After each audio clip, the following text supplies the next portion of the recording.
Most people don't lose arguments because they're wrong. They lose because they lose control of themselves. I still remember a heated confrontation I had years ago with a colleague at work.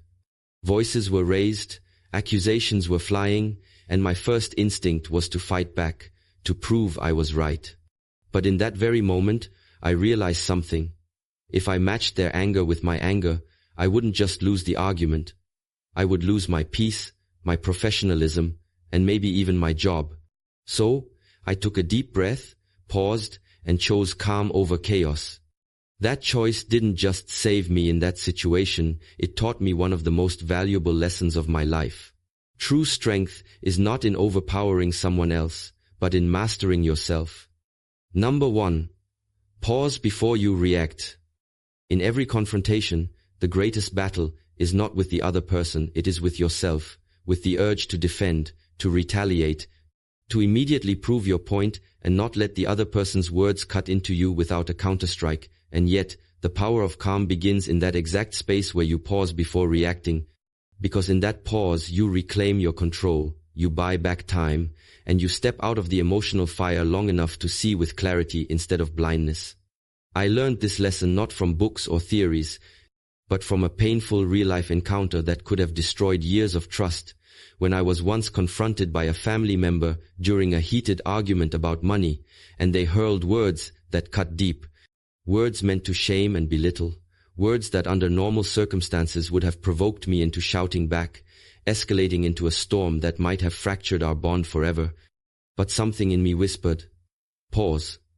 And so I did, not because I wanted to, but because I knew if I spoke in that moment, it would not be my truth speaking, it would be my anger, my pride, my ego, and I remembered all the times in the past when reacting too quickly had left me with regrets I could not erase, and in that pause, something miraculous happened.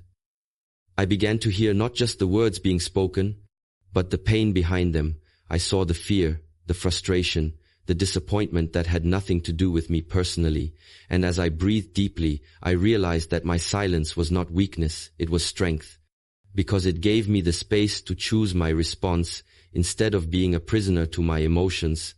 And when I finally spoke, I did so softly, with steadiness, with intention, and the temperature of the whole confrontation shifted, the shouting softened, the anger deflated, and what could have been a devastating blow to our relationship transformed into an opportunity for healing and understanding. And that day I learned this truth: the pause is not passive, the pause is power, because it is in the pause where you decide whether you will be mastered by your emotions or whether you will master them. And this principle is not limited to family disputes. It applies everywhere: on the streets, when someone cuts you off in traffic; in the office, when a colleague disrespects you in front of others; in friendships, when misunderstandings threaten to rupture years of closeness; in every place where confrontation brews. The person who pauses is the person who owns the battlefield. Because anger is contagious, but so is calm. And the pause acts like a shield, a protective layer between your inner peace and the chaos outside, and the longer you cultivate it, the stronger you become. Because instead of being reactive, you grow responsive. Instead of being impulsive, you become intentional. And one day you'll look back and realize that most of the battles you thought you had to fight were never worth fighting at all. They were just tests to see if you could pause, breathe, and rise above the storm. So, whenever you feel your blood boiling, whenever you feel your pride pushing you to speak immediately, remember this: silence for a few seconds may just save you years of regret, and calmness for a few moments may just preserve relationships that anger would have burned to ashes. And ultimately, the pause is not about suppressing your emotions, it is about mastering them. It is about saying to yourself, I am in charge of me, not the chaos, not the noise, not the confrontation. And that is where real strength is found. Number 2, control your body language. When confrontation strikes, it is not only your words that speak, it is your body, your face, your posture, your eyes, your very presence that shouts louder than anything your mouth could say. And most people don't realize that in a heated moment, body language becomes the most powerful weapon or the most dangerous liability, because anger leaks through clenched fists, tensed jaws, rolling eyes, and sharp movements, and those signals pour gasoline on the fire even before a word leaves your lips. But when you learn to control your body language, when you train yourself to stay still, to breathe deeply, to hold steady eye contact without aggression, to keep your hands open and relaxed rather than tightened into fists, you send a message that you are not a threat, that you are grounded, that you will not be dragged into chaos. And this single adjustment often changes the entire trajectory of the conflict, because people mirror energy, and your calm physical presence becomes an anchor in their storm. I witnessed this lesson in action years ago in a crowded marketplace when I accidentally brushed past a man who turned on me with fiery eyes and accusing words, blaming me for being careless and disrespectful. His voice rising, his arms flailing, his chest puffing as if he were ready for a fight, and in that moment, the old me would have mirrored his stance, squared shoulders, raised voice, confrontational posture, but something in me chose differently. I stood tall but relaxed. I kept my hands at my sides in an open gesture. I softened my expression, and instead of glaring back, I met his gaze steadily with eyes that communicated peace. And a strange thing happened. His fury began to falter. His body language started to lose its edge. His voice lowered. And within moments, what could have become a dangerous confrontation in a crowded street melted into an awkward laugh and a muttered, "Forget it," as he walked away. And I realized then that it wasn't my words that de-escalated the moment, it was my body, my silent but powerful message that I was not there to fight. This is why mastering your body language is vital in any confrontation, because even if your heart is racing and your mind is boiling, your body can act as a stabilizer, sending signals of control not only to the other person but also back to your own nervous system, calming you from the outside in.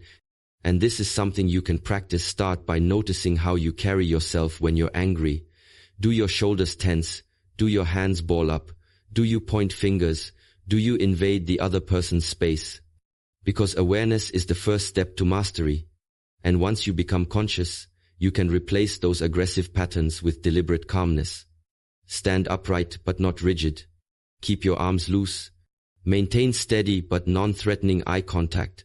Breathe slowly and keep your tone measured, because your body becomes a message of strength without aggression, authority without arrogance, calm without weakness.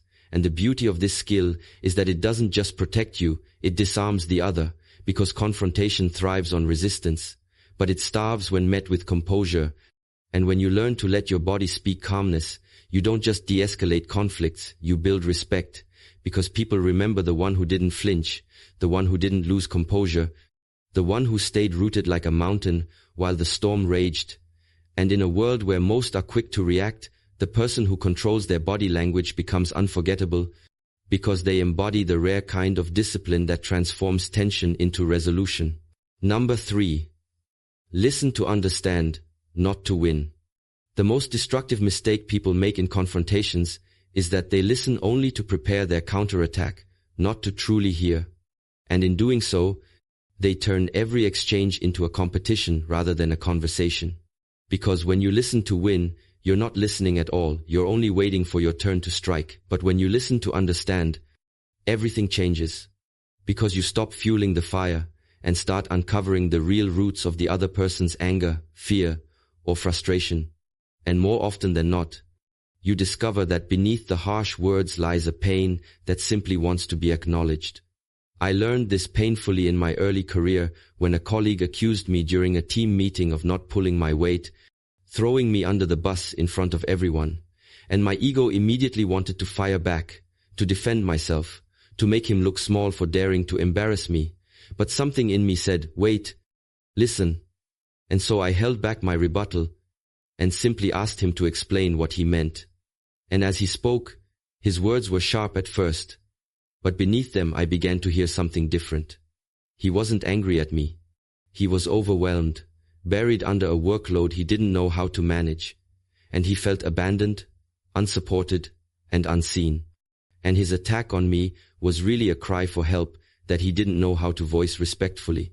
And by listening not just to his words, but to his emotions, I was able to respond not with anger but with understanding, offering support instead of defensiveness, and that very moment shifted our dynamic from enemies to allies, because he realized I wasn't against him, I was willing to hear him, and in turn he softened, apologized, and we built trust instead of rivalry. That experience taught me something I will never forget. Most confrontations don't need you to be louder, they need you to be wiser. And wisdom is found in listening deeply, in giving the other person the dignity of being heard, because often people escalate when they feel dismissed or ignored, and the simple act of leaning in, maintaining eye contact, nodding, and truly listening can de-escalate what shouting never could. But listening to understand requires humility, because your ego will scream to interrupt, to defend, to protect your pride, and it takes strength to silence that inner urge and instead say, "Tell me more, help me understand. What do you mean by that?" Questions that invite clarity instead of conflict. And when you do this, you'll often discover that the confrontation was never about you personally, but about the other person's wounds, pressures, or insecurities, and the moment they feel heard, their armor begins to fall. Because listening is healing, it is disarming, it is the bridge that turns adversaries into humans again, reminding both sides that this is not a war to be won, but a connection to be preserved. And the truth is, listening doesn't make you weak, it makes you powerful, because it allows you to control the direction of the storm without even raising your voice. It makes you the calm center others can gravitate toward, and in a world obsessed with winning arguments, the rare individual who listens to understand rises above noise and earns respect that no argument could ever achieve, for it is not victory in words that leaves a lasting mark, but the quiet strength of someone who cared enough to truly hear. Number 4. Lower your tone, lower the fire. In the heat of confrontation, tone is often more powerful than the actual words spoken, because people rarely remember the exact phrases you used, but they never forget how your voice made them feel. And the truth is that, when tempers flare, volume rises, pitch sharpens, and suddenly two people aren't communicating anymore, they're colliding, both trying to be heard by shouting over the other. But what few realize is that you don't win in those moments by being louder. You win by being quieter. For lowering your tone is like pouring water on fire. It slows the flames. It takes away oxygen. It creates space for reason to return, and I learned this during a late-night argument with a close friend years ago, when emotions ran high and accusations were thrown across the room like daggers, and every word out of his mouth came like a challenge for me to retaliate louder, sharper, harsher, and for a while I fell into that trap, matching fire with fire, until our voices echoed so loudly that neighbors knocked on the door. But then something inside me broke through the noise and said, "Stop, lower your voice." And I did. I deliberately softened my tone. I spoke slower, calmer, almost whispering, compared to the rage just seconds before, and an incredible thing happened. His voice, still raised, suddenly felt out of place. His anger bounced off the quietness and began to lose momentum. And little by little, his tone softened to match mine, until we were no longer shouting, but speaking. No longer enemies, but two hurt people trying to understand each other. That moment taught me a life-altering lesson. Tone sets the rhythm of the confrontation, and if you escalate, they escalate, but if you de-escalate, most people subconsciously follow, because human beings are wired to mirror what they see and hear, and the calmness in your tone becomes a mirror that reflects back to them the option of peace. And this doesn't just apply to personal relationships, it works everywhere, whether in the workplace with an angry customer, on the street with a frustrated stranger, or at home with a loved one. Your tone can shift the entire atmosphere, like a conductor who slows the tempo of a chaotic orchestra until the music softens into harmony. And the key is intentional practice. Because lowering your tone in the middle of confrontation doesn't come naturally. Your ego will want to prove its strength by volume, but real strength is proven in restraint, in the ability to stay composed when provoked. And to do this, you must remind yourself, if I raise my voice, I lose control. If I lower my voice, I regain it. And over time, This discipline becomes your secret weapon, because people don't expect it, they expect you to fight back, to roar louder, but when you whisper calm into chaos, it disarms, confuses, and then softens even the angriest hearts, leaving you not only in control of yourself, but in control of the entire confrontation. And what's more, it earns respect, because anyone can scream, but only the wise know how to speak with quiet authority, and it is that quietness that makes people stop, listen, and remember long after the moment has passed. Number 5. Don't take it personally. One of the hardest but most liberating lessons you can ever learn in life is this. What people say or do in the heat of confrontation is almost never about you.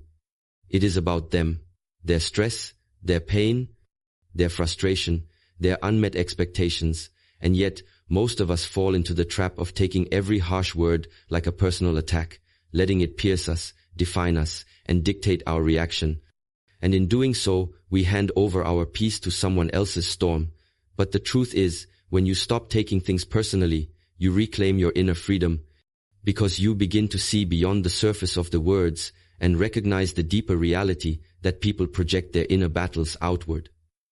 I learned this the hard way when, during one of my first jobs, a manager lashed out at me in front of an entire team over a mistake that wasn't even mine, his words sharp, cutting, humiliating, and I remember feeling my blood boil, my chest tighten, and my mind racing with the thought, how dare he disrespect me like this? And I wanted to snap back, to humiliate him in return, but something stopped me. Something whispered, this isn't about you.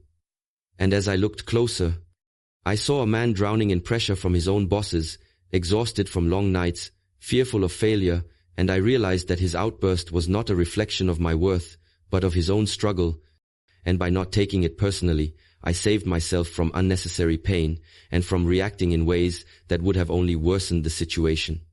Instead, I calmly clarified the issue later, and not only did the truth come to light, but my composure earned me respect from colleagues who saw that I could hold myself together under fire, and that day I discovered a principle that has guided me ever since.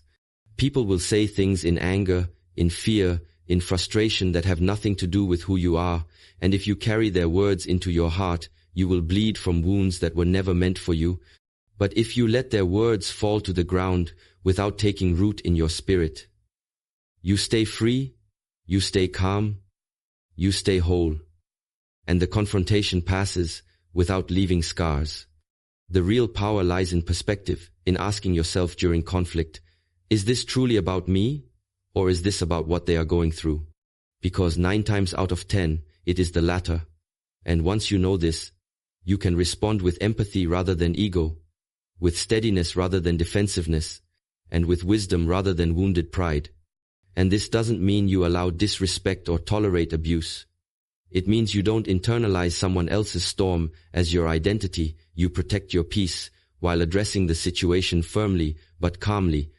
And over time, this mindset becomes armor, shielding you from unnecessary emotional wounds, because every confrontation becomes less about your value and more about understanding the hidden battles of others. And when you no longer take things personally, you walk through life lighter, freer, calmer, because nothing anyone says can shake you from the truth of who you really are. Number 6. Choose questions over accusations. In confrontation, the easiest path is accusation, to point fingers, to say, you always, you never, this is your fault. Because accusation feels like defense, like strength. But in reality, it only hardens the walls between you and the other person, making them dig deeper into their position and fueling more resistance. The wiser path, though harder in the moment, is to replace accusations with questions. Because questions don't just challenge, they invite. They open doors. They make people reflect rather than react. And that simple shift can turn a fight into a dialogue. I learned this in one of the most difficult conversations of my life when a longtime friend betrayed my trust by sharing something deeply personal. I had told him in confidence, and when I found out, my heart was burning with anger, my tongue itching to hurl accusations. How could you do this to me? Why would you betray me? You don't deserve my trust. And those words were already climbing up my throat, when suddenly, I paused and instead asked him, "Help me understand. Why did you feel the need to share that with someone else?" And just that single question changed the entire atmosphere, because instead of putting him on trial and forcing him into defense, it drew out an explanation I would never have expected. He broke down and admitted that he had been struggling with his own loneliness, craving connection, and in his weakness, he tried to bond with someone else by sharing my story, and though his action was wrong, my question allowed me to see the brokenness behind it, to see not just what he did but why he did it, and that gave us space to talk, to rebuild, to forgive something that would never have happened if I had gone in with accusations. Because he would have met my fire with fire, and the friendship would have turned to ashes. And this principle applies everywhere, not just with friends, but with family, colleagues, even strangers. If someone is late, instead of snapping, "You never respect my time," ask, "Was something holding you up?" If someone raises their voice, instead of accusing, "You're attacking me," ask, "What's really upsetting you right now?" Because questions shift the dynamic from enemy to listener, from walls to bridges, and when you ask with genuine curiosity rather than sarcasm, you disarm tension and invite honesty. This doesn't mean you excuse bad behavior, but it means you choose the higher ground, one that seeks resolution rather than escalation. And that choice makes you powerful, because while accusations ignite battles, questions uncover truths, and truth has the power to heal what anger only destroys. And the more you practice this, the more you'll see that questions not only calm others, they calm you too, because they force you to step out of your ego, to shift from reaction to reflection, and in that space, confrontation loses its fire, and you walk away not with regrets of things said in rage, but with the quiet strength of knowing you handled the storm with wisdom. Number 7. Detach emotion from the outcome. One of the greatest traps in any confrontation is tying your sense of worth, dignity, or peace to the outcome of the argument. Because when you do this, you fight not just for understanding, but for validation. And suddenly the confrontation becomes a battlefield. Your ego cannot afford to lose, but the truth is, the outcome is never fully in your control. What you can control is how you carry yourself, how you speak, how you choose to walk away with your integrity intact, and detaching your emotions from the outcome is the secret to staying calm, because it frees you from the need to win and allows you to focus on what truly matters, protecting your peace. I experienced this deeply during a business negotiation when I was passionately trying to convince a client to adopt my proposal, and the discussion turned confrontational, with them dismissing my points, pushing back aggressively, and my emotions flared because I felt that their rejection was a rejection of me, of my hard work, of my intelligence. And in that mindset, I fought harder, my voice sharpened, my tone grew defensive, and the more emotionally attached I became to winning, the more I lost control, until finally, the deal slipped through my fingers completely, and I walked away, not only defeated but drained, ashamed of how much I had allowed my ego to dictate my behavior. But that painful experience became a turning point, because I realized that the real mistake wasn't losing the deal, it was losing myself in the process. And in later confrontations, I chose differently, reminding myself before entering any heated discussion, I cannot control their decision, but I can control my dignity, my calm, my presence. And with that mindset, I began to approach conflicts with less desperation and more composure, and ironically, the less emotionally attached I became to winning, the more persuasive and effective I became, because calmness carries more weight than desperation, and people trust those who can speak without fear of loss. Detaching from the outcome doesn't mean you stop caring, it means you stop clinging. You stop letting your peace rise and fall on whether someone agrees with you, apologizes to you, or validates you, and instead, you root your peace in yourself, in the knowledge that your worth is not determined by this single confrontation. And when you practice this, you begin to see that many battles you once thought you had to win no longer even matter. Because winning isn't about walking away with a trophy of victory, it's about walking away without regret, without shame, without having lost yourself to anger or ego. And the paradox is that when you no longer need to win at all costs, you often win in the ways that matter most, by preserving respect, by protecting relationships, and by proving to yourself that you are bigger than the storm. So the next time you find yourself in confrontation, remember, the outcome belongs to circumstances, but your calm belongs to you. And if you must lose one, let it be the outcome, not yourself. Number 8. Use strategic silence. Silence in confrontation is not weakness, it is strategy, it is presence, it is the art of refusing to feed the flames while allowing the fire to burn itself out, because when words are weapons, silence becomes a shield. And though many fear silence because they believe it makes them look powerless, the truth is the opposite. Silence demonstrates supreme control, for it says, "I will not be dragged into chaos on your terms, I choose my timing." I discovered this lesson not from a textbook, but from a moment of personal humiliation that could have destroyed me had I reacted wrongly. During a community gathering, a man stood up and publicly criticized me, accusing me of arrogance, incompetence, and selfishness. His voice echoing across the hall as others turned to watch, and every muscle in me tensed, every instinct urged me to stand, to defend myself, to hurl words back and expose his flaws before the crowd, but something inside whispered, "Be still." And so I remained silent, meeting his words with calm eyes, letting the weight of the moment hang in the air without rushing to fill it with noise. And as seconds stretched into what felt like an eternity, something remarkable happened. His words began to lose their sharpness. His voice faltered as he realized I wasn't giving him the fight he expected. The audience's attention shifted. Some even looked at him with discomfort, as his anger seemed more and more out of place against my quiet presence. And by the time I finally spoke slowly, measured, with just a few words of clarity, the confrontation was over before it could truly begin. And later, people told me my silence had spoken louder than any defense I could have mounted. That day taught me that silence is not emptiness. It is power. It is restraint. It is wisdom disguised as stillness. Because when you withhold words, you deny the other person ammunition to continue their attack. You give yourself space to think, and you force them to face the echo of their own voice. Strategic silence can de-escalate where arguments only escalate. It can reset the emotional temperature of the room, and it can turn the tide of confrontation in your favor without you even raising your voice. But using it requires courage, because the ego will scream to defend itself, to be heard, to respond immediately. And yet the strongest person is not the one who shouts the fastest, but the one who can remain silent the longest until words carry weight again.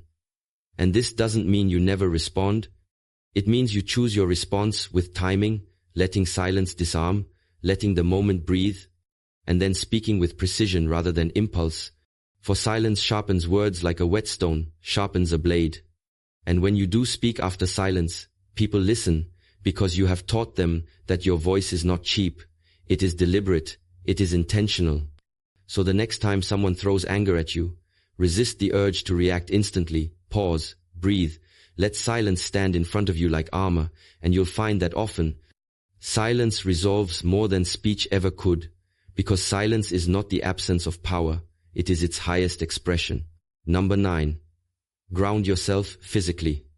When confrontation erupts, the first battlefield is not outside, but inside your racing heartbeat, your shallow breathing, your clenched fists, your tightened jaw, and if you do not learn to ground yourself physically, your body will drag your mind into panic and anger before you even realize it. But the moment you anchor your body, you anchor your mind, because physiology and psychology are inseparable. The most practical way to stay calm in conflict is to literally ground yourself, plant your feet firmly on the floor, breathe deeply into your belly, roll your shoulders back, relax your jaw, and feel the weight of your body, holding steady like a mountain that cannot be moved by the wind of someone else's anger.